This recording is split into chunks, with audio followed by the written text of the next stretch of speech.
ప్రాచీన కాలంలో ఊజ్ అనే దేశంలో జోబు అనే దేవభక్తుడు నివసించేవాడు. అతడు నిజాయితీగలవాడు, న్యాయపరుడు, దేవునికి భయపడేవాడు. దేవుడు అతనికి పెద్ద కుటుంబాన్ని, అపారమైన సంపదను, గౌరవాన్ని ఇచ్చాడు. ప్రతి ఉదయం జోబు తన పిల్లల కోసం దేవుని ముందు బలులు అర్పిస్తూ, వారి రక్షణ కోసం ప్రార్థించేవాడు. అతని హృదయం ప్రేమతో నిండి ఉండేది. ఒక రోజు దేవుని సన్నిధిలో దేవదూతలు చేరినప్పుడు సాతాను కూడా వచ్చాడు. సాతాను, జోబు నీకు సేవ చేస్తోంది ఆశీర్వాదాల వల్లే, అని చెప్పాడు. అప్పుడు దేవుడు పరీక్షకు అనుమతిచ్చాడు. ఒకే రోజులో భయంకరమైన ఘటనలు జరిగాయి. దొంగలు పశువులను దోచుకెళ్లారు. ఆకాశం నుండి అగ్ని పడి గొర్రెలు కాలిపోయాయి. మరికొందరు జోబు ఒంటెలను లాక్కెళ్లారు. చివరికి బలమైన గాలి పిల్లలు ఫీస్ట్ చేస్తున్న ఇంటిని కూల్చేసింది. అతని హృదయం పగిలిపోయింది. కాని జోబు దేవుణ్ణి దూషించలేదు. యెహోవా ఇచ్చాడు, యెహోవా తీసుకున్నాడు, ఆయన నామం స్తుతించబడుగాక అని అన్నాడు.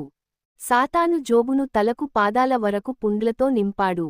జోబు భస్మంలో కూర్చుని పగిలిన పాత్రతో తన చర్మాన్ని గోకుకుంటూ బాధపడేవాడు.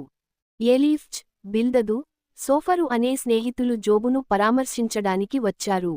వారు 7 రోజుల పాటు మాట లేకుండా అతనితో కూర్చుని దుఃఖాన్ని పంచుకున్నారు. తర్వాత వారు జోబును నిందించడం ప్రారంభించారు.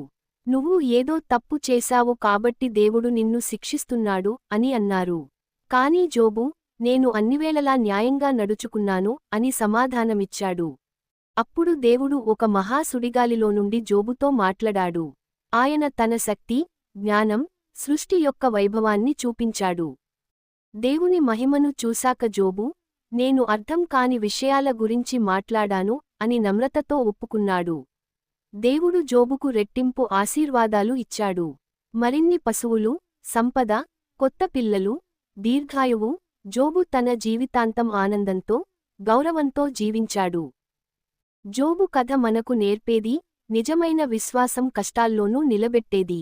దేవుని జ్ఞానం మనకంటే అనంతం. విశ్వాసమున్న వారికి దేవుడు చివరికి గౌరవం అనుగ్రహిస్తాడు.